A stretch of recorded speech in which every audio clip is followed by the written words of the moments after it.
अस्सलाम वालेकुम। मैं डॉक्टर फवाद शिजाक रैच हूँ और मैं अमेरिकन ओबेसिटी और एंडोक्राइन डॉक्टर हूँ। यहाँ पर हम आपको ये बताना चाह रहे हैं कि वो लोग जो ओवरवेट की वजह से इस बात के फ़ैसले में नहीं आ पा रहे कि सर्जरी करवाएं या इंजेक्शन यूज़ करें या कोई और तरीका यूज़ करें कि वेट कैसे कम करें, तो मैं उन्हें ये बताना चाह रहा हूँ कि भले आपने सर्जरी भी करवानी हो तो जहन में ये रखें कि सर्जरी के से पहले भी इंजेक्शंस की ज़रूरत होती है, वेट लॉस के इंजेक्शन की, जिनका मैं ज़िक्र करूँगा अगली वीडियो में, जैसे कि ओज़ेम्पिक है, जैसे कि मोंजारो है।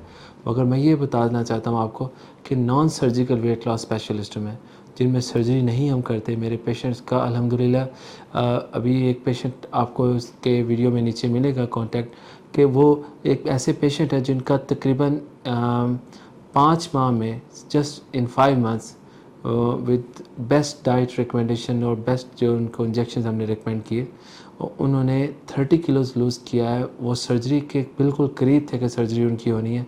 अब वो 180 किलोग्राम से उनका वज़न अब 150 किलोग्राम पे, और अभी जस्ट 5 मंथ्स हुए हैं and he is feeling wonderful. और बहुत होपफुल हैं हम कि हम उनका वेट जो है इंशाल्लाह आहिस्ता आहिस्ता 100 के पास ले आएंगे। तो ये बस एक मैसेज है पब्लिक अवेयरनेस के लिए कि अगर आप वेट लॉस के लिए बैरियाट्रिक सर्जरी सोच रहे हैं तो उससे पहले एक दफ़ा वेट लॉस की मेडिकेशन को भी कंसिडर ज़रूर करें। बहुत शुक्रिया।